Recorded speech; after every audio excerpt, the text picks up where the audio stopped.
अल्लाहु अकबर अल्लाहु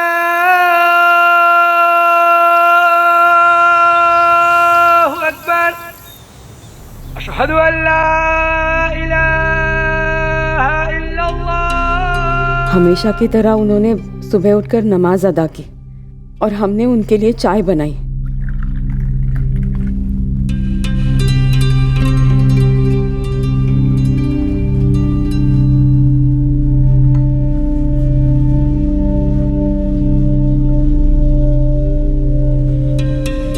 लीजिए आपकी अदरक वाली चाय। शुक्रिया बेगम। भाई आपके हाथ की अदरक वाली चाय पी के तो हमारा पूरा दिन बन जाता है। अब्बू एक दिन और रुक जाइए ना। हाँ अब्बू, अम्मी और हम दोनों आपको बहुत मिस करते हैं। आओ मेरे पास आओ। आओ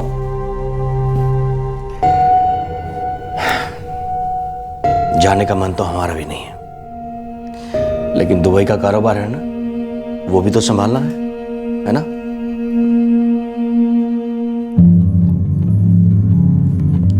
और फिर पता नहीं वो कहाँ चले गए। आपके शौहर का नाम जुनैद अजीज है? जी, हम फरजाना और ये हमारे दोनों बेटे हैं, अशफाक और हाशिम। उनका सेल फोन आप लोगों को उनके कमरे में मिला? जी, हम रेस्टोरेंट जाने से पहले अब्बू के कमरे में गए थे, उनसे ये पूछने के लिए कि वो हमारे साथ चलेंगे या नहीं।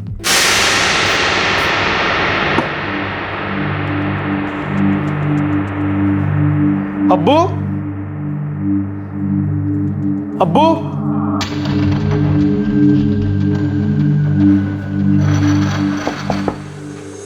अब्बू,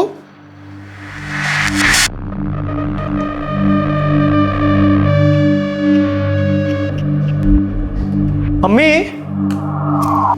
अम्मी, अब्बू कहाँ है? अपने कमरे में होंगे। नहीं, हमने देखा वहां तो नहीं है। तो फिर बाहर टहलने गए होंगे। ठीक है, हम फोन करके देखते हैं। हाँ।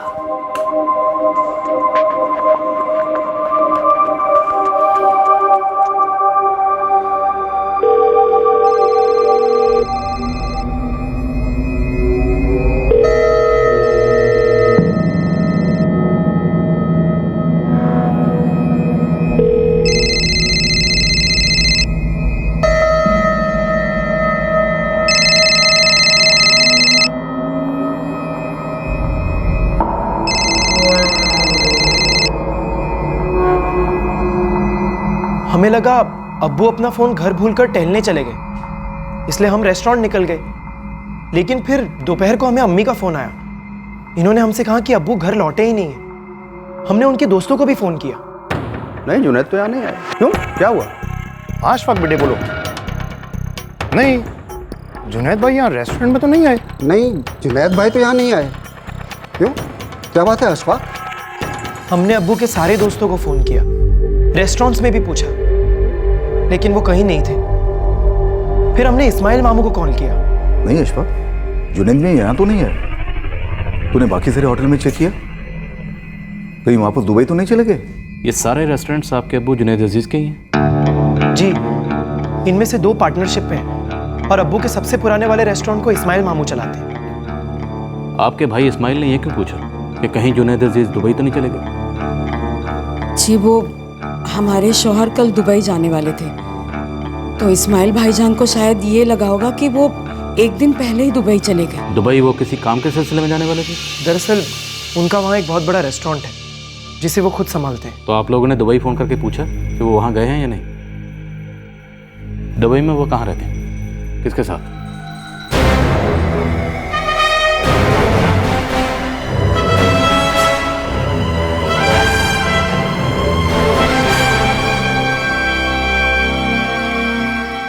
2013 की एक सुबह जुनैद अजीज अपने घर से लापता हो गए।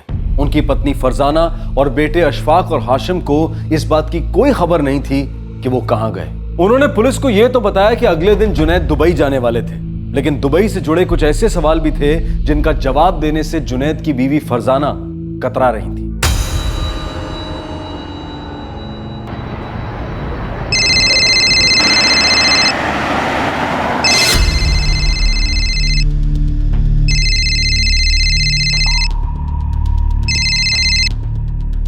हेलो, अशफाक बोल रहे हैं। बोलो। अब्बू वहाँ है क्या? नहीं तो अजीज साहब तो कल आने वाले हैं। क्यों, क्या हुआ? जी हमने दुबई भी कॉल किया था। दुबई किसको फ़ोन किया था आप?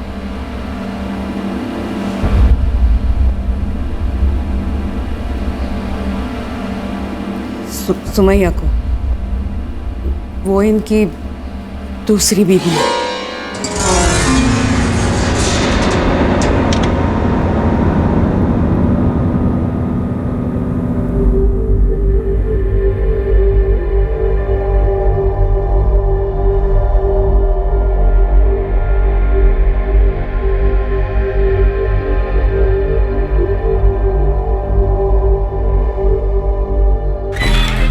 सर, जुनैद अजीज अपना फ़ोन घर पर ही छोड़ के गए हैं। मैंने उन सारी जगहों पे पता किया जहां वो अक्सर जाया करते हैं, लेकिन लगता नहीं कि वो इनमें से किसी भी जगह पर गए होंगे।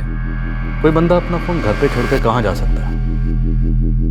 कहीं ऐसा तो नहीं वो खुद अपनी मर्जी से कहीं चले गए ताकि उनके घर वाले उन्हें ढूंढ ही ना पाए? सर, ऐसा भी तो हो सकता है कि उनकी दूसरी पत्नी सुमैया की वजह से कोई अनबन हुई हो और उनके घर वाले हमें पूरा सच ना बता रहे हो। देखते हैं। उनके लिए बेहतर तो यही होगा कि वो खुद ब खुद सारा सच बता दें, वरना हमें अपने तरीके से सच उगलवाना पड़ेगा।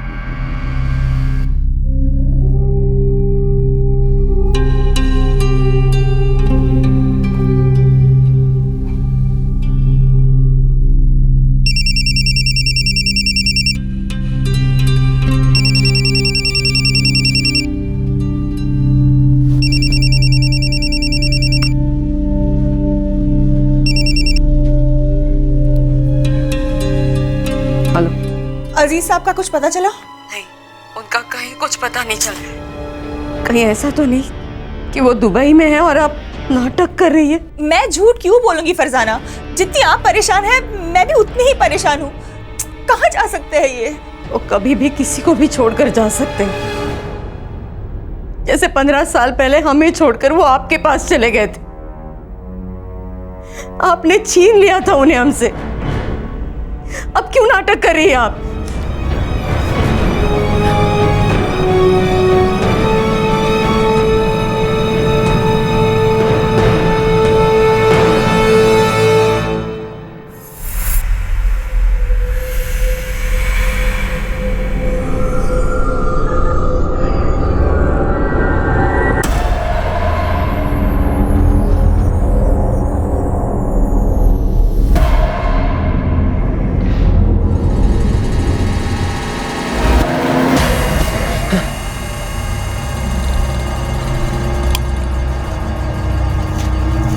क्या हुआ?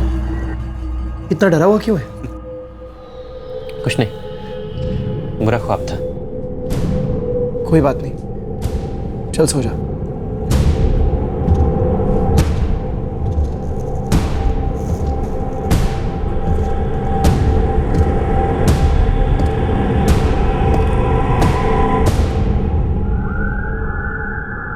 जुनैद का छोटा बेटा हाशिम परेशान था, बड़ा बेटा अशफाक हताश था और जुनैद की पहली बीवी फरजाना बहुत गुस्से में थी लेकिन बहुत दुखी भी थी। और वही हाल जुनैद की दूसरी बीवी सुमैया का था। लेकिन जुनैद कहाँ था? वो किस हाल में था? फरजाना जी, सच सच बताइए, कहीं ऐसा तो नहीं कि आपके शौहर जुनैद अजीज अपनी मर्जी से कहीं चले गए? I mean, आप दोनों के बीच में कोई बात हुई हो, कोई झगड़ा हुआ हो, जिसकी वजह से उन्होंने ये डिसाइड किया और चुपचाप बिना किसी को कुछ बताए घर से कहीं चले गए? ये कैसी बातें कर रहे हैं आप? देखिए, जो कुछ भी हुआ था वो हमने सब कुछ आपको बता दिया और वो हमारे शौहर हैं। हम यहाँ आप लोगों की मदद मांगने के लिए आए और हमारी मदद करने के बजाय आप हमसे ये कह रहे हैं कि वो अपनी मर्जी से कहीं चले गए होंगे। देखिए, हम भी आपकी मदद करना चाहते हैं, इसलिए हम हमारे एंगल को टटोलने की कोशिश कर रहे हैं। और वैसे भी आपने खुद ही हमसे कहा था कि वो 15 साल पहले आपको छोड़कर कहीं चले गए थे।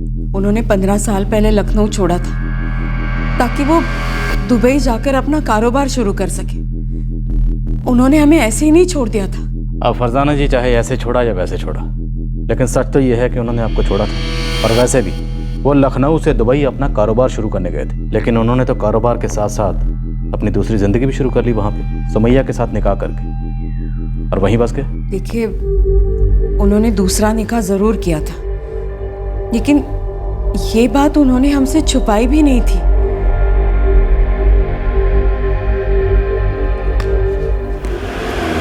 अब्बू, अब्बू। अरे मेरे बच्चों, वालेकुम अस्सलाम, वालेकुम अस्सलाम। कैसे हो मेरे बच्चों? मैं ठीक हूँ। हमने आपको बहुत मिस किया। और हमने भी आप सबको बहुत बहुत मिस किया। अच्छा, अब मेरे लिए वीडियो गेम्स लाए और मेरे लिए लाया नहीं। अरे यार, ऐसा हो सकता है कि तुम अपने अब्बू से कोई फरमाइश करो और वो पूरी ना हो। अस्सलाम वालेकुम। वालेकुम अस्सलाम। कैसी हैं आप? हम तो अच्छे हैं, आप कैसे हैं? अल्हम्दुलिल्लाह। दीजिए। जी लीजिए। हर बार जब वो दुबई से आते तो सबके लिए ढेर सारे तोहफे लेकर आते, लेकिन इस बार वो कुछ और भी लेकर आए थे। लीजिए, चाय पीजिए। अरे इस तकल्लुफ की क्या जरूरत है? आइए बैठिए, आप बैठिए, बैठिए। कैसा लगा आपको ये सब? बहुत ही बढ़िया। ये स्पाइडरमैन मेरा। हाँ, ये कार देख। वाओ वाओ, देख कितनी बड़ी कार है ये। हाँ, ये देख, फार्मूला 1। देख बाइक, मैं तो अभी इससे खेलूंगा। मैं भी। ये मस्त है ना ये। पर इतना खर्च करने की क्या जरूरत थी? इतने सारे तोहफे। हम जब भी आप सबको खुश देखते हैं, हमारे दिल को बहुत सुकून मिलता है। तो बस थोड़े बहुत पैसे खर्च करके अपने लिए दिल का सुकून खरीद लेते हैं। हमारी खुशी तो आपसे है। जब आप घर आ जाते हैं तो घर में रौनक आ जाती है। हम जानते हैं, लेकिन आप बिल्कुल बेफिक्र रहें। दुबई का कारोबार बहुत अच्छा चल रहा है। इस्माइल भाईजान भी यहाँ का रेस्टोरेंट बहुत अच्छी तरह से संभाल रहे हैं। जी। अच्छा फरजाना, हम आपसे कुछ बात करना चाहते हैं। हम भी आपसे ढेर सारी बातें करना चाहते हैं। 6 महीने बाद लौटे हैं आप। आपको पता? हम दूसरा निकाह कर रहे हैं।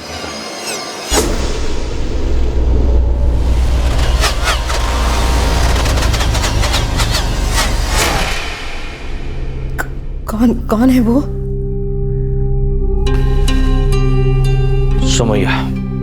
सुमैया नाम है उसका। क्या आपकी बीवी मान जाएगी? हाँ भाई, हम उन्हें मना लेंगे, आप हमारा यकीन मानिए। जब तक आपकी बीवी नहीं मानती, मैं आपसे निकाह नहीं करूंगी। अल्लाह के लिए ऐसा मत कीजिए। हमारे बारे में ना सही, लेकिन अशफाक और हाशिम के बारे में तो सोचिए। फरजाना, हम अपने दिल के हाथों मजबूर हैं। हम सुमैया से बेहद मोहब्बत करते हैं। इसका मतलब आप हमसे मोहब्बत नहीं करते? नहीं फरजाना, ऐसी बात नहीं है। हमारी बात को समझने की कोशिश करो। देखो, इस निकाह के बाद भी कुछ नहीं बदलेगा, लेकिन हम सुमैया से निकाह करना चाहते हैं और ये निकाह जरूर होगा। मैं मानती हूँ जुनैद, लेकिन फरजाना को यही लगेगा ना कि आपने उन्हें धोखा दिया। हाँ, हम जानते हैं, लेकिन सुमैया, फरजाना से हमारा निकाह एक समझौता था। उन दिनों हमारी अम्मी जान बहुत बीमार थी। वो चाहती थी कि उनके इंतकाल से पहले हमारा निकाह हो जाए। बस उन्हीं के लिए हमने फरजाना से निकाह किया था। लेकिन हमारी बात का यकीन मानो, अब हम सिर्फ और सिर्फ तुमसे मोहब्बत करते हैं और हम इस रिश्ते को एक नाम देना चाहते हैं, शादी का। फरजाना, हमारी बात का यकीन मानो, इस निकाह के बाद कुछ नहीं बदलेगा, कुछ भी नहीं। हम आज भी अशफाक और हाशिम के अब्बू हैं और हमेशा रहेंगे। जितना प्यार उन्हें हम आज करते हैं, उतना हमेशा करते रहेंगे। और हकीकत यह है कि दुनिया की कोई भी ताकत हमें हमारे बच्चों से मोहब्बत करने से नहीं रोक सकती।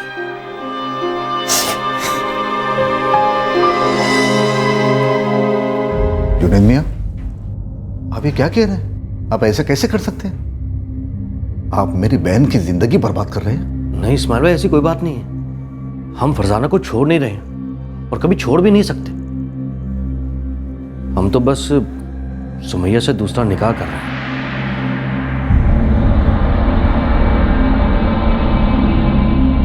मियाँ ऐसा मत करो। फरजाना भाभीजान सारी उम्र हमें कोसेंगे। वो हम थे जो तुम्हें दुबई लेकर गए थे। हंसता खेलता घर है तुम्हारा, क्यों अपने हाथों से आग लगाना चाहते? मैंने कहा ना, ये दिल का मामला है, तुम नहीं समझोगे।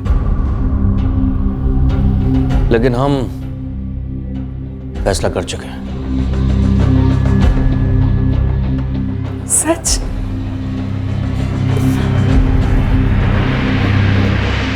वो हमें छोड़कर नहीं गए थे। उन्होंने दूसरा निकाह भले किया हो, लेकिन उन्होंने हमें कभी नहीं छोड़ा। तो फरजाना जी, हो सकता है इस बार उनकी ज़िंदगी में कोई तीसरी औरत आ गई, इसलिए वो घर से कहीं चले गए। क्योंकि पिछली बार जब उन्होंने सुमैया से निकाह किया तब उनकी सिर्फ एक बीवी थी और वो थी आप। उन्हें सिर्फ आपको मनाना था, लेकिन इस बार उन्हें आपके साथ साथ सुमैया को भी जवाब देना था। इसलिए हो सकता है वो इस सारे पचड़े से बचने के लिए चुपचाप बिना किसी को कुछ बताए घर से कहीं चले गए।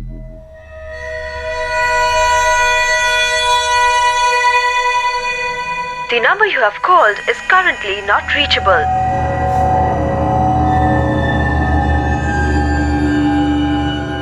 The number you have called is currently not reachable. Hello Farzana. Sumaiya ji, मैं धुरीबा पुलिस स्टेशन लखनऊ से PSI आलोक सिंह बोल रहा हूँ।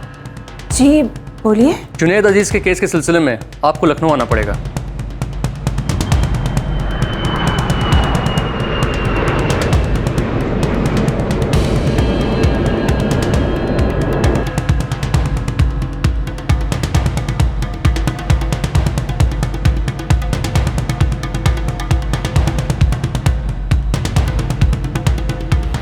ये आप कैसी बातें कर रहे हैं सर? सुमैया, ये वही कह रहा हूँ जो पहले एक बार हो चुका है। पिछली बार उन्हें आपसे प्यार हुआ और उन्होंने अपनी बीवी और दोनों बच्चों को छोड़कर आपसे निकाह कर लिया। क्वाइट पॉसिबल कि इस बार उन्हें किसी और से प्यार हो गया हो और वो अपनी दोनों बीवियों को छोड़कर अपनी मर्जी से कहीं चले गए हों और हम उन्हें यहाँ ढूंढ रहे हैं। सर वो दुबई मेरे पास आने वाले थे और उनके गुमशुदा होने के 2 दिन पहले ही मेरी उनसे बात हुई थी। सुमैया, परसों हम यहाँ से निकल रहे हैं दुबई के लिए। सुबह 8:40 की फ्लाइट है। लेकिन आप जल्दी आइए ना, आपको पता है ना मैं आपको कितना मिस करती हूँ। 1 महीना हो गया है जुनैद। हम जानते हैं और हम भी आपको बहुत मिस करते हैं, लेकिन आप फिक्र ना करें। परसों हम आपके पास पहुंच रहे हैं ना, आने के बाद सारा का सारा वक्त हम आपके साथ बिताएंगे। काम हम सब बाद में। सर हम दोनों एक दूसरे से प्यार करते हैं और अजीज साहब तो अपने दोनों बच्चों से बहुत प्यार करते हैं। सुमैया जी, अजीज साहब तो अपने बच्चों से उस वक्त भी उतना ही प्यार करते थे जिस वक्त उन्होंने आपसे शादी की। तो मुमकिन है इस बार उनकी जिंदगी में कोई तीसरी औरत आ गई हो।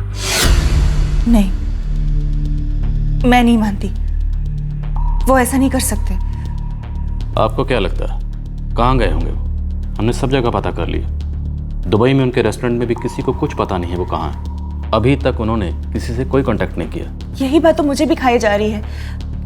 इतना बड़ा बिजनेस है उनका, यहाँ लखनऊ में इतने सारे रेस्टोरेंट्स हैं उनके, दुबई में उनका एक बहुत बड़ा रेस्टोरेंट है। ये सब छोड़कर वो ऐसे कैसे कहीं जा सकते हैं?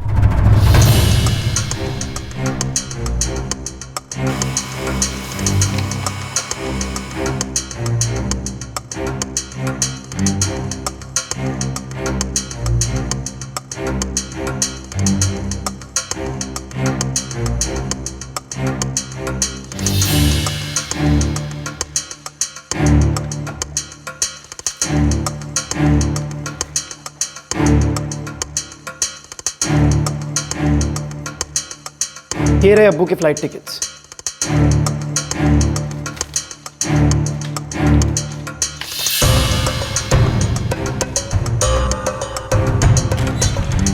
सर, मैंने जुनैद अजीज के सारे फ़ोन रिकॉर्ड चेक कर लिए हैं। उनके पास बस यही एक नंबर था।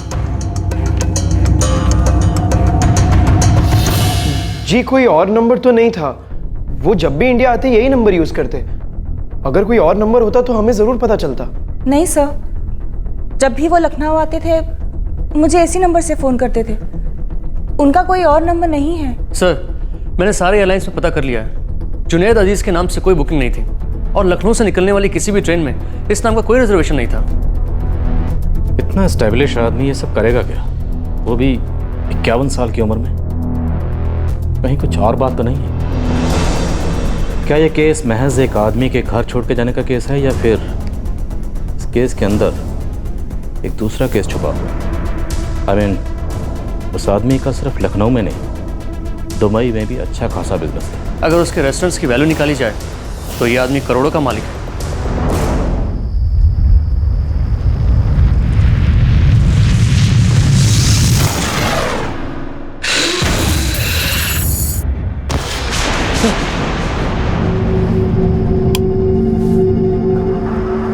क्या हुआ तुझे? अब्बास, ओ अब्बास। देख हाशिम, ज्यादा सोच मत। चल सो जा, सो जा।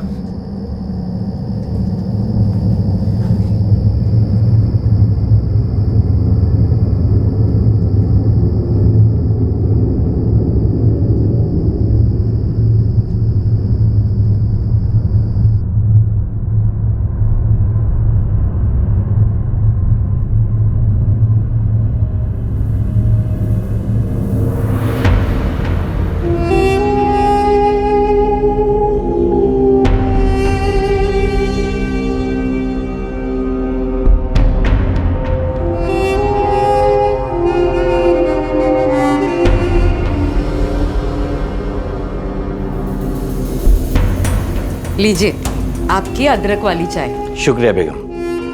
भाई आपके हाथ की अदरक वाली चाय पी के तो हमारा पूरा दिन बन जाता है।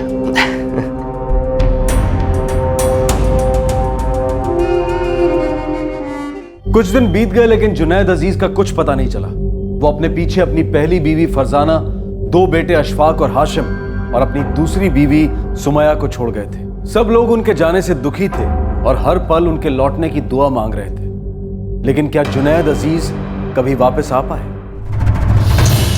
विधुर गुप्ता, जुनैद अजीज का खास दोस्त, जिसके साथ उसने अपना एक रेस्टोरेंट खोला था। जी हमें भी कुछ समझ नहीं आ रहा है। हम उनके रेस्टोरेंट को चलाते हैं और जो भी मुनाफा होता है वो हम आपस में बांट लेते हैं। जुनैद भाई हर 6 महीने में लखनऊ आते हैं और तब हमारी मुलाकात जरूर होती है। राजेश खत्री, जुनैद अजीज का दोस्त और एक दूसरे रेस्टोरेंट में उसका पार्टनर। सर मैं तो जुनैद भाई के रेस्टोरेंट का एक कस्टमर था, जो अब उनके साले साहब इस्माइल चलाते हैं। वहीं उनसे मेरी दोस्ती हो गई थी। मैं काम ढूंढ रहा था और वो काम बढ़ाने के मूड में थे, तो हम दोनों ने मिलके ये रेस्टोरेंट खोल लिया, जिसका जो भी मुनाफा होता था उसका 55% मैं रख लेता था, क्योंकि मैं सारा काम देखता था, और 45% जुनैद भाई को जाता था। लेकिन रेस्टोरेंट में सारा पैसा तो जुनैद अजीज का लगा था। हाँ, लेकिन हमारे बीच सब कुछ 5 साल पहले ही तय हो गया था, जब जुनैद भाई ने रेस्टोरेंट खोला था। हमने उनका बैंक अकाउंट चेक किया। 2 महीने पहले उन्होंने आपको 25 लाख रुपए दिए थे। हाँ, वो मेरी कपड़े की दुकान में मुझे काफ़ी नुकसान हो गया था, तो मैंने जुनैद भाई से 25 लाख रुपया लिया था, ये कह के कि मैं उनका रुपया 8-10 महीने में लौटा दूंगा।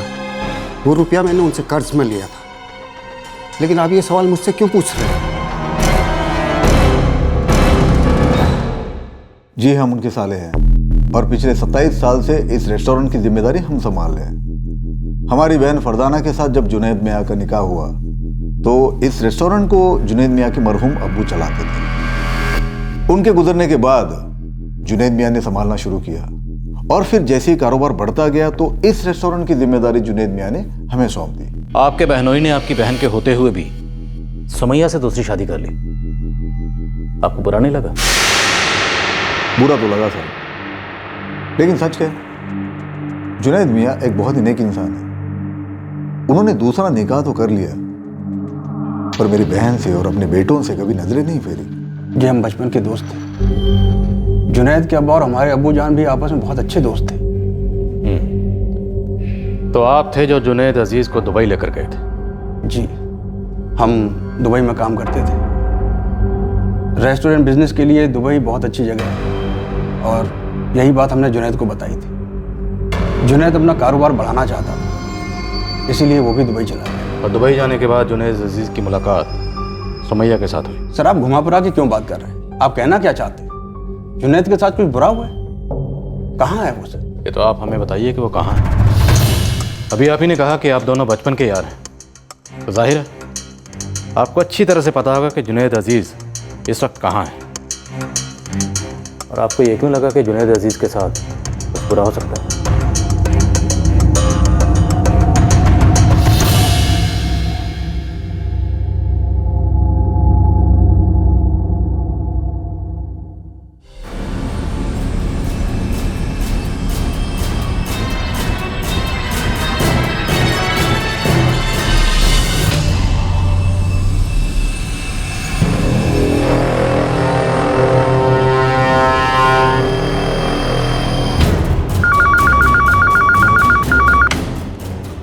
जीरोबा police station, PSI Alok Singh बोल रहा हूँ। करीब 20 दिन पहले आपके पुलिस स्टेशन से जुनैद अजीज नाम के आदमी की फोटो हमारे पुलिस स्टेशन में आई थी। जी हाँ। हमें इसकी डेड बॉडी मिली।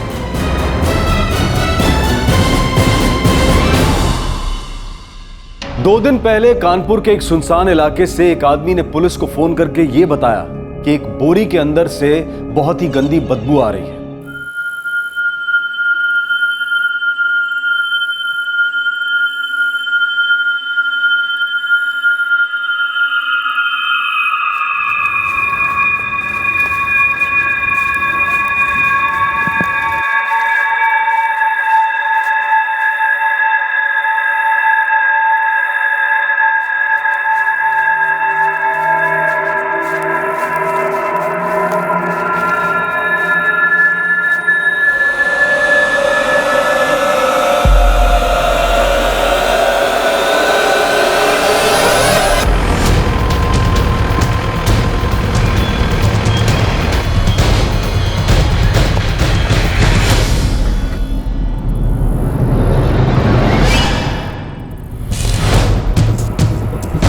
क्या हुआ?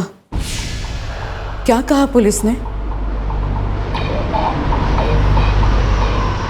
आप हमें कुछ बता क्यों नहीं रहे? क्या कहा पुलिस ने?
स्ट्रैंगुलेशन। इसका मतलब है 20 दिन पहले ही किसी ने जुनैद अजीज का गला घोटकर उसकी जान ले ली। अब इससे या तो किसी को फायदा हुआ होगा या फिर किसी का दर्द कम हुआ होगा।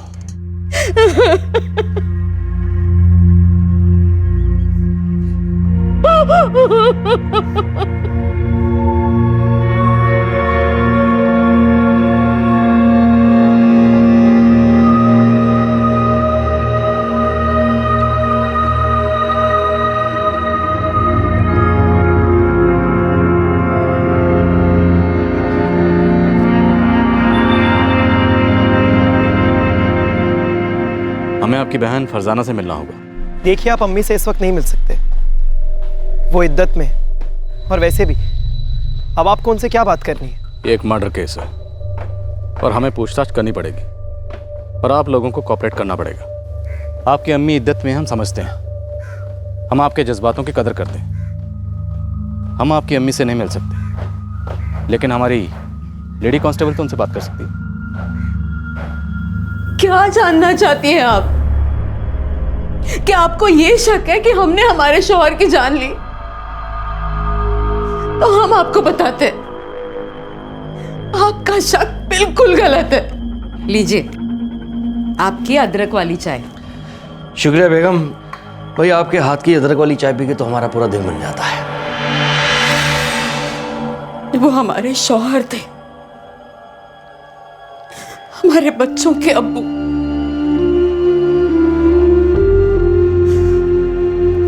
प्यार करते थे हम उनसे। हाँ, ये बात सच है कि उनके दूसरे निकाह से हम थोड़े नाराज थे। अच्छा फरजाना, हम दूसरा निकाह कर रहे हैं। सुमैया से उनके रिश्ते को लेकर अगर हम उनकी जान लेना चाहते तो 15 साल पहले मार चुके होते हम उन्हें। अब क्यों? और वो भी इस उम्र में, जब हमें उनकी सबसे ज्यादा जरूरत थी। तब क्यों मारेंगे हम उन्हें? अपने अब्बू जुनैद अजीज का कत्ल तुमने किया। सर, हम अपने अब्बू को क्यों मारेंगे? प्रॉपर्टी के लिए? अरे वो तो वैसे भी हमारे और हाशिम के नाम होने वाली थी। देखिए सर, हमारे दिल में ना ही तो अपने अब्बू के लिए नफरत है और ना ही गुस्सा। तुमने हमें बताया था कि जुनैद अजीज अपने फोन को अपने कमरे में छोड़कर चुपचाप कहीं चले गए। वो ऐसा क्यों करेंगे? अरे सर, हमें कैसे पता? हम तो खुद ये पता करने की कोशिश कर रहे हैं कि अब्बू इतनी सुबह सुबह कहाँ गए होंगे। हम भी यही पता करने की कोशिश कर रहे हैं कि आखिर वो बिना किसी को कुछ बताए चुपचाप कहाँ चले गए। इसलिए हमने उनका फ़ोन चेक किया और उनके फ़ोन में एक भी कॉल ऐसी नहीं है जो इस तरफ इशारा करे कि किसी ने उन्हें चुपचाप बाहर बुलाया और मार दिया। देखिए सर, अगर आपको अपनी तहकीकात में कुछ नहीं मिल रहा तो इसका मतलब ये नहीं कि आप हम पर शक करें कि हमने अपने अब्बू को मार दिया। तुम पर शक करने की हमारे पास ठोस वजह है। तुम्हारे अब्बू जुनैद अजीज ने दुबई में जब उस सुमैया से शादी की थी तब तुम्हें बहुत बुरा लगा। तुम्हें उन पर बहुत गुस्सा भी आया था। हाँ, आया था, बहुत गुस्सा आया था, क्योंकि किसी को इस बात का हक नहीं कि वो हमारी अम्मी की खुशियों के साथ खेले। लेकिन इसका मतलब ये नहीं कि हम उन्हें मार देंगे। वो कोई गैर नहीं थे, हमारे अपने अब्बू थे।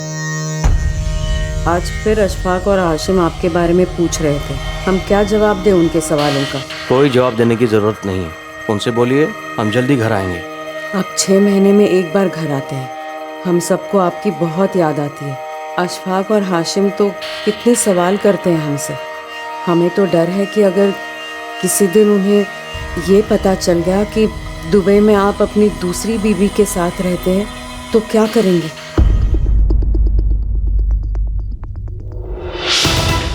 ऐसा कुछ भी नहीं होगा। आप सुमैया के साथ खुश तो है ना? अब हम आपको क्या बताएं बेटा? सच, हम सच जानना चाहते हैं अम्मी। सच तो ये है कि जब आप 10 साल के थे और हाशिम 8 साल के, तब आपके अब्बू ने वहां दुबई में सुमैया से दूसरा निकाह कर लिया। वो उनकी दूसरी बीबी है बेटा। और हम आज तक ये सोचते रहे कि न जाने क्यों अब्बू को दुबई जाने की जल्दी रहती है, क्यों वो हमारे साथ वक्त नहीं बिताते, क्यों आज तक उन्होंने हमें दुबई नहीं बुलाया। इन बातों को लेकर दिल खट्टा करने से कोई फायदा नहीं है बेटा। बहुत साल बीत गए और अब तो हमने भी हालात से समझौता कर लिया है। हाँ, हम गुस्सा थे, बहुत गुस्सा थे, और जब तक दिल की भड़ास ना निकले तब तक गुस्सा खत्म नहीं होता। किसी के समझाने से तो बिल्कुल भी नहीं। इसीलिए हमने अपने दिल की भड़ास अपने अब्बू पर निकाल दी। क्यों किया अब्बू आपने ऐसा? क्यों? अशफाक बेटा, हम सुमैया से मोहब्बत करने लगे थे। जिस स्कूल में अक्सर हम पैसे डोनेट करने जाते थे वहाँ पर सुमैया टीचर थी। पता ही नहीं चला हम दोनों कब एक दूसरे के करीब आ गए और एक दूसरे से मोहब्बत करने लगे। बेटा, हम उसे छोड़ नहीं सकते। इसलिए आपने अम्मी को छोड़ दिया? बेटा अशफाक, तुम्हें हमसे नाराज होने का पूरा हक है, लेकिन बेटा हमने तुम लोगों को आज तक किसी भी चीज की कोई कमी नहीं होने दी। हमें समझने की कोशिश, हमें समझाने की कोशिश मत कीजिए। हम अब्बू से नाराज थे, बहुत नाराज थे, लेकिन अपनों से कोई कितने दिन तक नाराज रह सकता है? कुछ ही दिनों में हमारा गुस्सा उतर गया और हम अब्बू के पास दुबई चले गए। उनके रेस्टोरेंट में काम भी किया। हम भी उसी घर में रहते थे जहां सुमैया रहती थी। अब्बू, हाँ बेटा अशफाक बोलो। वो हम लखनऊ वापस जा रहे हैं। वापस जा रहे हैं? लेकिन क्यों? बस यूं ही, यहाँ दिल नहीं लग रहा है। और वैसे भी हमने सोचा है कि अम्मी और हाशिम के साथ ही रहेंगे और साथ ही साथ आपके रेस्टोरेंट्स भी संभाल लेंगे। सुमैया, मैंने कुछ नहीं कहा। जी नहीं, इन्होंने कुछ नहीं कहा। ये हमारा फैसला है। बस कुछ ही दिनों का गुस्सा था, फिर हमारे बीच सब कुछ ठीक हो गया। और हाशिम, वो भी अपने अब्बू से इतने ही गुस्से में था जितने के तुम? जी, गुस्सा तो वो भी था, लेकिन वो छोटा है। वो अब्बू के बहुत करीब था, बहुत ज्यादा करीब।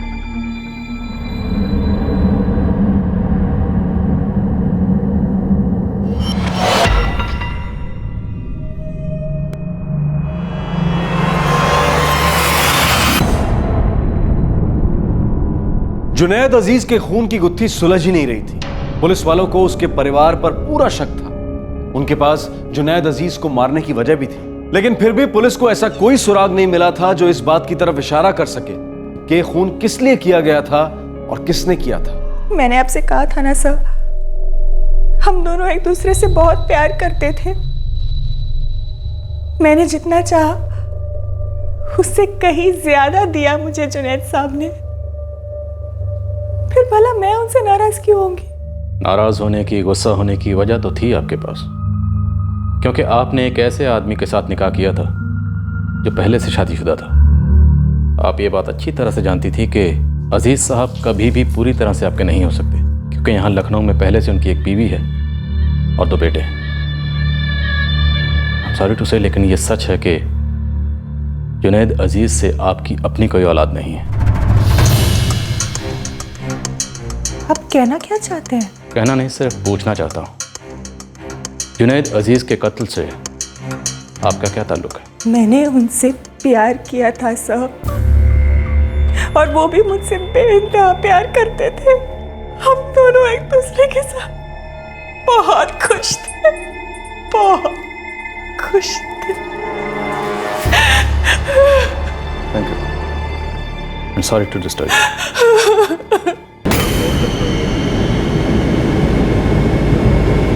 जुनैद अजीज का कत्ल करने की वजह सबके पास है, लेकिन सब मना कर रहे हैं। सब ऐसे दिखा रहे हैं जैसे हम साथ साथ हैं। जुनैद अजीज का बिजनेस करोड़ों का है, कहीं उसकी हत्या के तार उसके बिजनेस से तो नहीं जुड़े हैं? उसके बिजनेस का फायदा तो उसके दोनों बेटों को है, लेकिन उसके दोनों बेटे तो वैसे भी उसके वारिस हैं।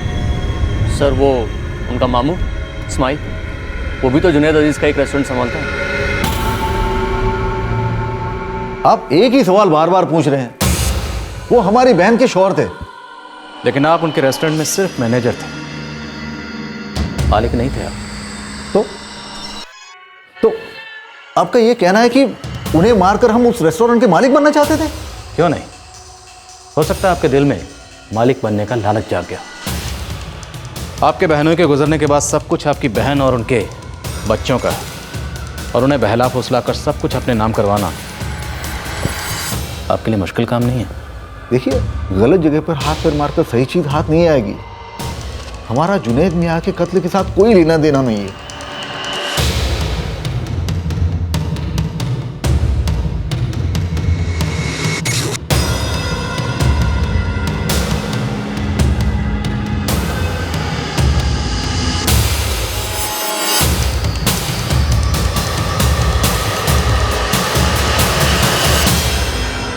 जुनैद के बिजनेस से जुड़ी कोई भी चीज़ उसके कत्ल की तरफ इशारा नहीं करती। ना तो इसका किसी के साथ कोई झगड़ा था और ना ही किसी के साथ कोई अनबन। होगी भी कहाँ से सर?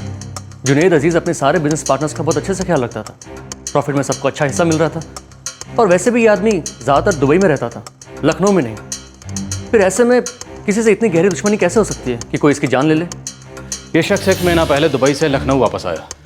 इसके लौटने के 1 दिन पहले इसका कत्ल हो गया, और घर में किसी को इस बात की भनक भी नहीं कि वो सुबह उठ के कहाँ गया और वापस क्यों नहीं आया, और कोई इसे मार के कानपुर के जंगलों में फेंक देता है।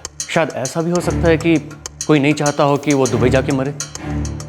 वो चाहता हो कि शक की सुई लखनऊ में ही घूमती रहे, दुबई की तरफ इशारा ही ना करे। दुबई में तो इसका एक ही करीबी है, इसकी दूसरी बीवी सुमैया।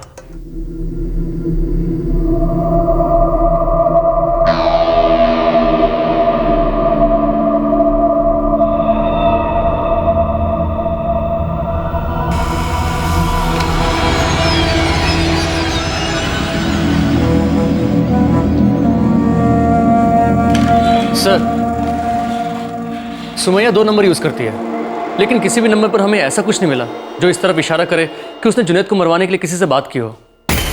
पॉसिबल है इस कत्ल की प्लानिंग 1 महीना पहले ही कर ली गई हो और उसी वक्त ये भी तय कर लिया गया हो कि जुनैद अजीज़ के दुबई लौटने से ठीक 1 दिन पहले उसे मार दिया जाएगा।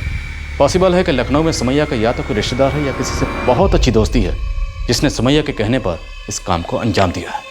सर, यहाँ लखनऊ में तो सुमैया को जानने वाला सिर्फ एक ही इंसान है और वह अशफाक, क्योंकि अशफाक कुछ दिनों तक दुबई में सुमैया के घर पे ही रहा था। इस अशफाक के पीछे लगाओ किसी को।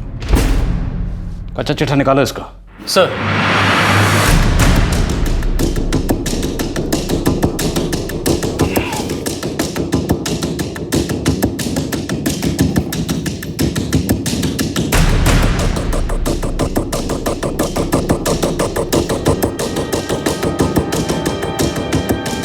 अम्मी, हम रेस्टोरेंट जा रहे हैं।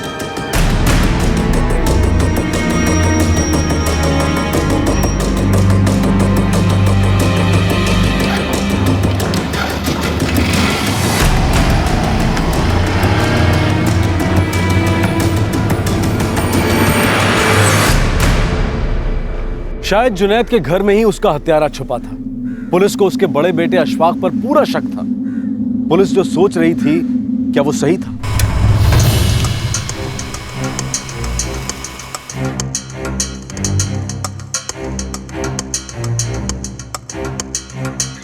सर, अशफाक पिछले 8 महीने में लखनऊ से बाहर कहीं नहीं गया। फिर भी नजर रखो उस पर। Yes sir.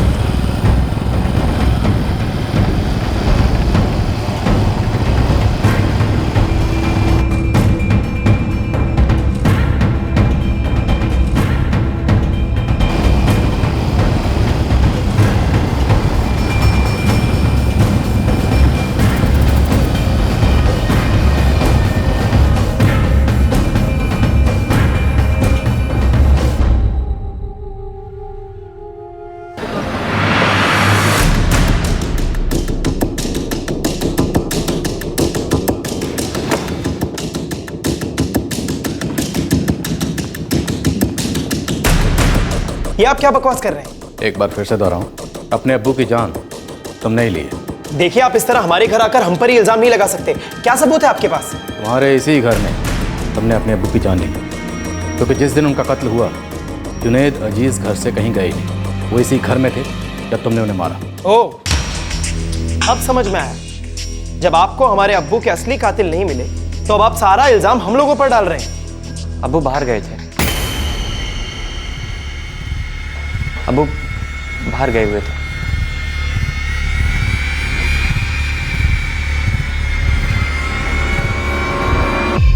तो तुम्हारे अब्बू उस दिन बाहर गए थे? जी हाँ, वो हम दूध लेने बाहर गए थे जब हमने अब्बू को देखा।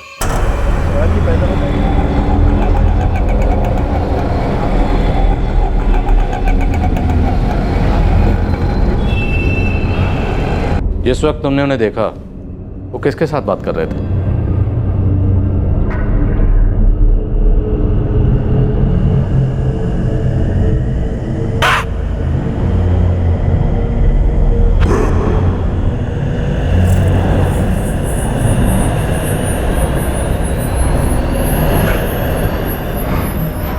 जी वो अब्बास चाचा से बात कर रहे थे। अब्बास चाचा? कौन अब्बास चाचा? अब्बास? अब्बास चाचा? हाँ, याद आया। वो यहीं पास में रहते थे, शोएब के बड़े अब्बू। अब्बास भाई, हमारे ससुर जी के साथ उनकी थोड़ी अनबन चल रही थी। वो अजीज साहब के सबसे पहले रेस्टोरेंट वाली ज़मीन को लेकर, जो अब इस्माइल भाईजान चलाते हैं।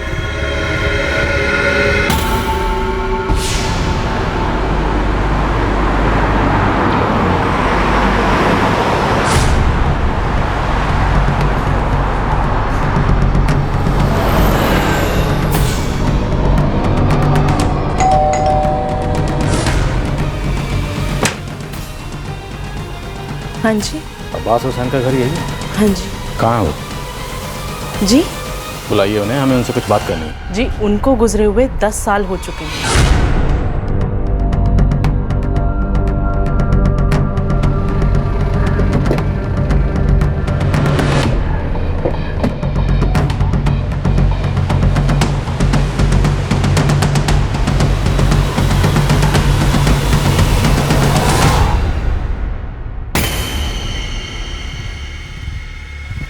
तुमने सच में अपने अब्बू को अब्बास हुसैन के साथ देखा था? जी, अब्बास चाचा के साथ। हाँ सॉरी, चाचा के साथ। तुम इस अब्बास हुसैन, मेरा मतलब अपने इस अब्बास हुसैन चाचा को कैसे जानते? जी, मैंने उन्हें अब्बू के साथ बात करते देखा था। बहुत गुस्से में थे, जोर जोर से चिल्ला रहे थे और अब्बू के साथ लड़ रहे थे।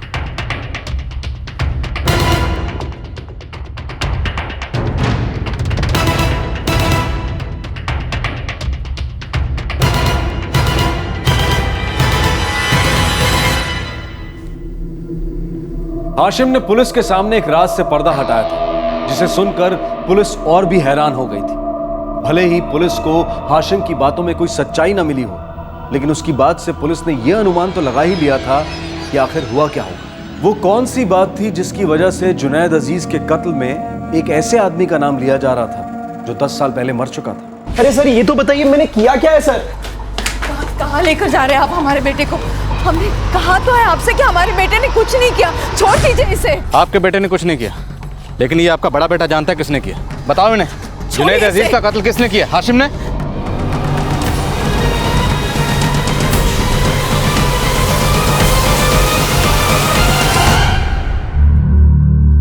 तुम्हारे अब्बू की जान तुम्हारे छोटे भाई हाशिम ने ली। जी नहीं, हाशिम ऐसा कभी नहीं कर सकता।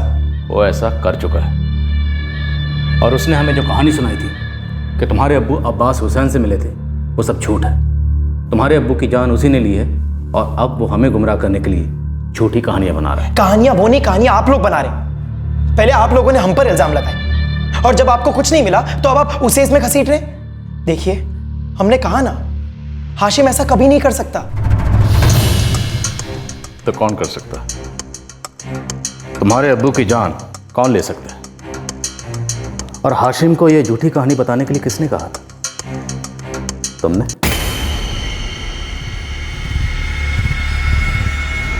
तुमसे मिलने कोई आया है, मिलना चाहो?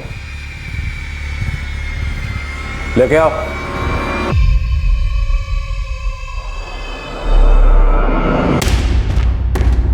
यह है तुम्हारा दोस्त नदीम, इसे तो पहचानते हो ना?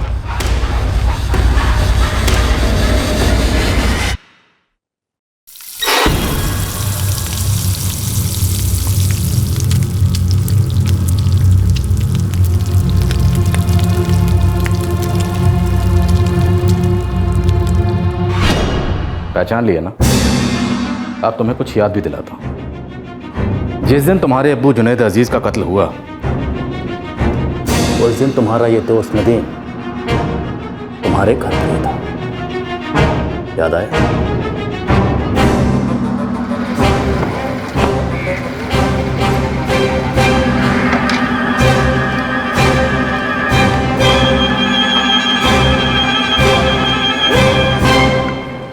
क्या अशफाक, तुमने अपने छोटे भाई हाशिम को तो झूठी कहानी सुनाई, और वो भी पूरी, लेकिन हमें सच्ची कहानी सुनाई, लेकिन आधी।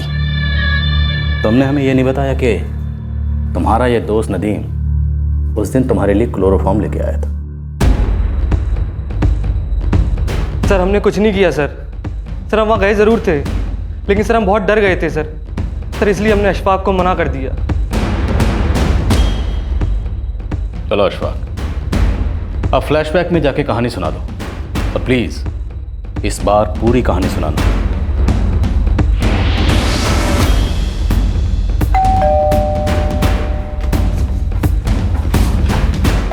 तू लेकर आया?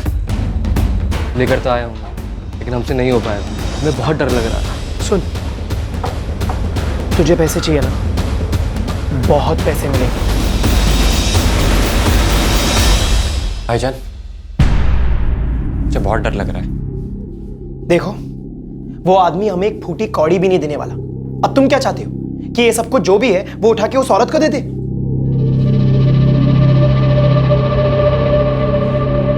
तुम्हें क्या लगा था तुम हमें कोई भी चाचा वाचा की कहानी सुनाओगे और हम मान लेंगे? तुम्हें हम बेवकूफ लगते हैं जो तुम्हें नादान और बच्चा समझकर छोड़ देंगे? ना तो तुम बच्चे हो और ना ही नादान। सच क्या है ये सीधे सीधे बता दो, वरना मजबूरन हमें तुम्हारे साथ सख्ती से पेश आना पड़ेगा। बोलो। सर आप हमें माफ कर दीजिए। हमें तो अशफाक भाईजान ने कहा था कि अगर हमसे कोई कुछ पूछे तो मुझे कहानी बता दे।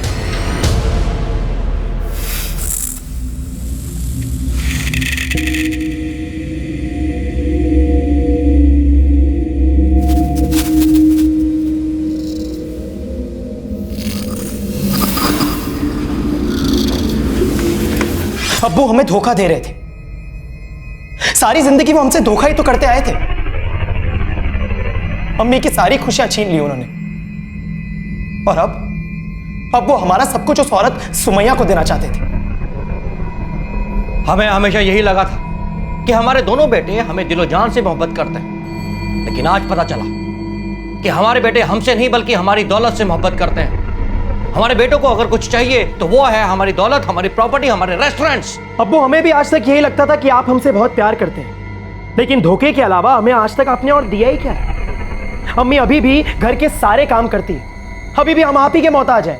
आपके रेस्टोरेंट्स का सारा कारोबार संभालते हैं, लेकिन आपने हमें क्या दिया? अच्छा ठीक है, अगर तुम लोगों को यही लगता है कि आज तक हमने तुम लोगों को कुछ नहीं दिया तो फिर सुन लो, अब हम तुम लोगों को कुछ देंगे भी नहीं।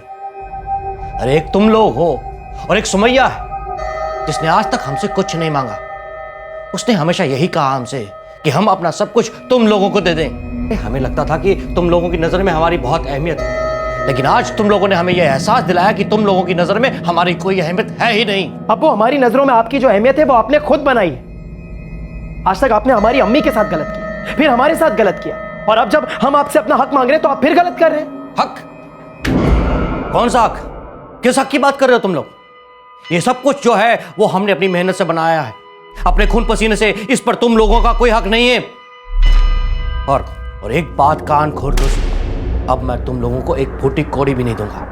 हमारा जो कुछ भी है वो अब सिर्फ और सिर्फ सुमैया का होगा, सिर्फ और सिर्फ उसका।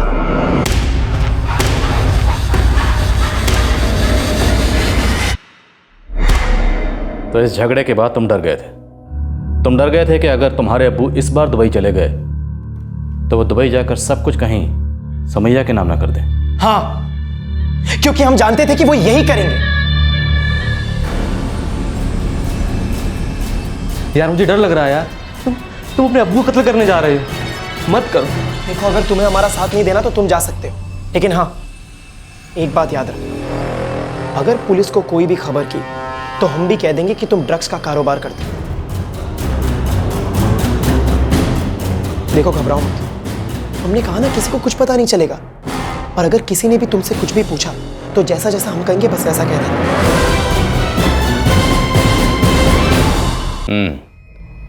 इसका मतलब है तुम शुरू से ही सब कुछ जानते थे और इतने दिनों तक पुलिस को गुमराह कर रहे थे।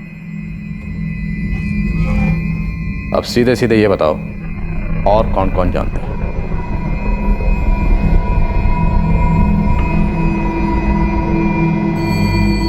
Hello mummy. हाँ अशफाक। मम्मी, अब्बू हमें कुछ भी नहीं देंगे।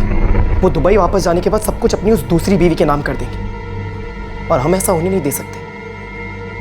हम अब्बू को मार रहे हैं, जान से।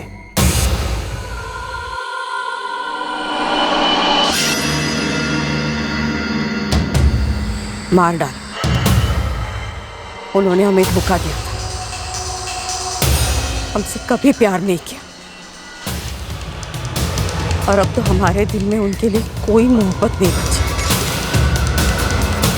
मार डाल।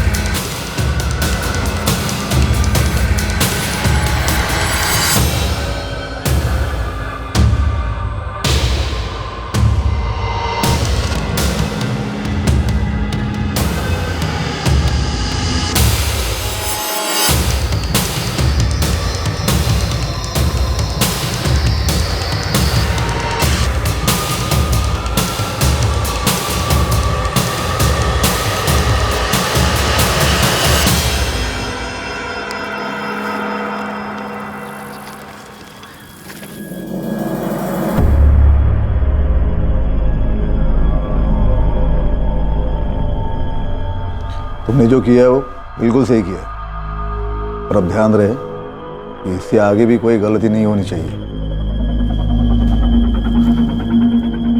सबसे पहले हमें पुलिस स्टेशन में जाकर मिसिंग कंप्लेंट दर्ज करनी होगी।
फरजाना से हमारा निकाह एक समझौता था। उन दिनों हमारी अम्मी जान बहुत बीमार थी, वो चाहती थी कि उनके इंतकाल से पहले हमारा निकाह हो जाए।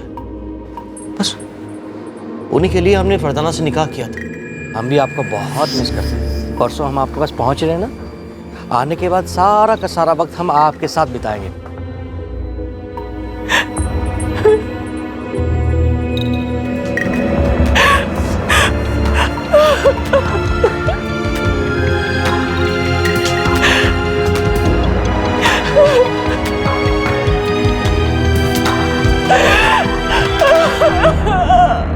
अशफाक, उसका छोटा भाई हाशिम, उसकी मां फरजाना और मामा इस्माइल चारों इस वक्त जुडिशियल कस्टडी में हैं। चाहे कोई अपराध हो या अपराधी, ज्यादा दिन तक वो कानून की नजरों से छुपा नहीं रह सकता। कोई सच को छुपाने की कितनी भी कोशिश क्यों ना कर ले, सच आखिर सामने आ ही जाता है। आज जुनैद अजीज का पूरा परिवार सलाखों के पीछे है और अगली सुनवाई का इंतजार कर रहा है। कहते हैं एक बार जो जाने का मन बना ले उसे रोका नहीं जा सकता। तो क्या उस इंसान को वापस पाने के लिए सारी हदें पार कर जाना सही है, या फिर उस इंसान के वापस ना आने पर उसके लिए अपने दिल में नफरत पालना सही है? जुनैद के घर वालों को पहले यह डर था कि दूसरी शादी के बाद जुनैद शायद उन्हें अनदेखा कर देंगे, और फिर इस डर में कि शायद जुनैद अपनी प्रॉपर्टी में से किसी को कोई हक नहीं देंगे, उन्होंने जुनैद की जान ले ली। लेकिन यह सब करके किसी को क्या हासिल हुआ? अपने पिता या पति पर उसकी दूसरी शादी के लिए गुस्सा बिल्कुल जायज है, यह बात किसी को भी बुरी लग सकती है, लेकिन गुस्से, लालच या डर में किसी की जान ले लेना यह जायज नहीं। आपसे फिर मुलाकात होगी क्राइम पेट्रोल सतर्क में एक और नए केस के साथ। तब तक अपना ख्याल रखें, सुरक्षित रहें और याद रखें, सही वक्त, सही कदम, सतर्क रहें। जय हिंद। इस तरह के और भी एपिसोड देखने के लिए हमारे चैनल को सब्सक्राइब करें और बेल आइकन दबाना ना भूलें।